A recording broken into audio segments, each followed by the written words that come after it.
Magandang araw! Andito tayo ngayon sa aming bagong nursery. Itong nursery na to, ginawa nila ito. Mga ano pa lang, ilang araw lang. Tapos, hindi pa tapos, pero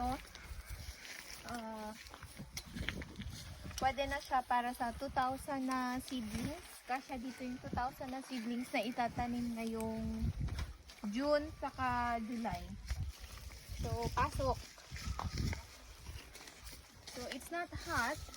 It can take the sun. Hindi siya mainit.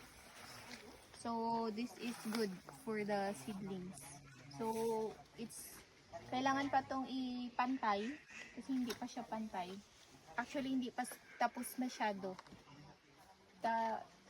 Tapos, ito siya. Bago lang to nilagay. This week lang itong mga kawayan.